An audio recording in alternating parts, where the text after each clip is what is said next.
Good morning and welcome back to my channel. This is Mithulaj.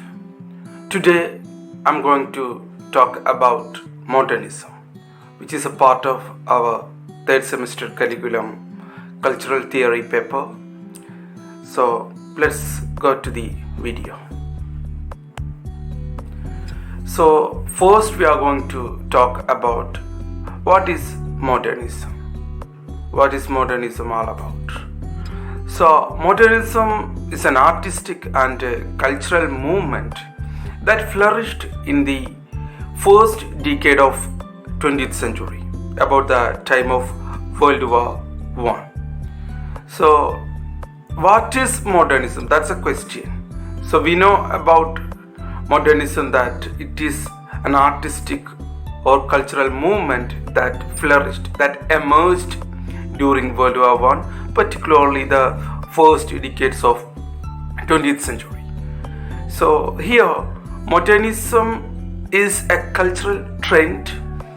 It is the movement in visual art, music, literature, and drama which rejected the old Victorian standards of how art should be made. So there was a tradition of Victorian literature and art. So modernism rejected all the notions of Victorian tradition. So that is a key point. Victorian literature and its style rejected by modernism. And this concept of modernism was developed in the first 3 decades of the 20th century. It was developed in Europe, especially in Great Britain. So the time period is during the time of World War I. So particularly 1900 to 1930. That is the time period of modernism. Modernism is closely associated with another important term, that is postmodernism, because modernism was very important in Europe because it founded postmodernist movement which developed in the second half of the 20th century, particularly after the Second World War. So both these concepts, modernism and postmodernism, is associated with two world wars. Modernism is associated with World War I, and the postmodernism is associated with the World War II. So we will discuss what are the difference between modernism and postmodernism in another episode. Let's move with the modernism. What is modernism and what are the features of this concept? So I'm going to give a brief introduction of the modern period. So in the second half of 19th century and the early decades of 20th century, both natural and social sciences in Europe had advanced. So there was an advancement in every academic discipline, including natural and social sciences. So that is the first point. And their rapid development led to great gains in material wealth. Britain became the supreme power in the world because there was a rapid development in every aspect of society. There was industrial revolution during the age of Victorian era, particularly the end of the Victorian era. That's the point. So, but when capitalism came into its monopoly stage, the sharpened contradictions between socialized protection and the private ownership caused frequent economic depression and mass unemployment. So first there was a revolution, that was industrial revolution. Industrial revolution led Britain into advancement in every aspect. So there was a material success. But soon after this material success, the concept of capitalism came into its monopoly stage, and sharpened contradictions between socialized production and the private ownership caused frequent economic depressions and mass unemployment. So there was a problem of economic depression and mass unemployment. So the gap between the rich and poor was further deepened. So there was a gap between rich and poor. So gradually the gap further deepened. Then the First World War brought tremendous catastrophe with it. We know that war will affect the economy and the social condition of a country. So it also affected the United Kingdom. So there was tremendous after effects. So we will discuss further things in next slide. What is the characteristics of modernism? So here modernist writers believed that the traditional social, religious and political order had broken down.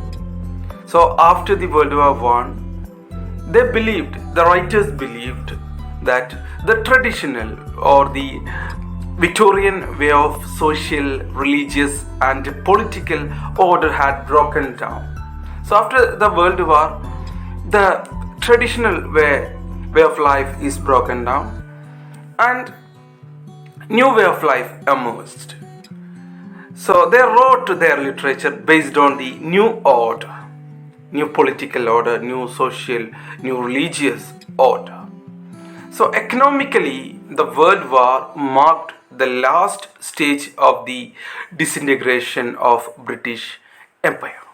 So Britain suffered heavy losses in the war. We know that actually, literally they failed in the war. So they have suffered, they lost their wealth, their people. So Britain suffered heavy losses in the war. Thousands of people were killed. The economy was ruined. And almost all its former colonies were lost. So India was their colony, Pakistan was their colony. So there were a lot of colonies. They lost their colonial supremacy. That is very important. After the defeat in World War I, they lost their colonies. People had economic and cultural problems also. So these were the after effects of World War I. First after effect was there was a change. There was a change in social life. There was a change in religious life. There was a change in political order. So there was some economic changes. Britain lost their colonial supremacy. So there was profound changes after the defeat of World War I. Next we are going to discuss what are the impact that happened in literature during modernism. That is our next point. So the writers did not believe in bourgeois values. They didn't believe in bourgeois values and they disturbed their readers by adopting complex and difficult new forms and styles. So we can take the example of The Wasteland by T.S. Eliot. So the poem Wasteland, published in 1922. So it was something new in English literature. So the theme was more complex, the style was complex, so everything was new. It rejected all the notions of Victorian literature. So this is one of the typical example, and there is one more example in prose, that is James Joyce's Ulysses. Ulysses was a novel written by James Joyce in 1922. So there was a technique named stream of consciousness was adopted by James Joyce. So James Joyce's concept of stream of consciousness, it was an innovative technique in English novel. So the concept of stream of consciousness was a contribution of modernism. So these two, not only these two, but also the Mrs. Dalloway and some works by Virginia Woolf. These all are examples of modernism. We will discuss which are the major texts that is a part of modernism.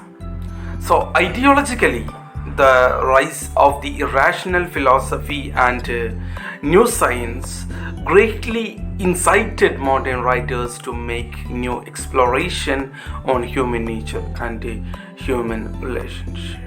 So the literary text, they were more focused on the human psyche, human nature and human relationship. That is very important. So there were a lot of theories emerged during the period of modernism.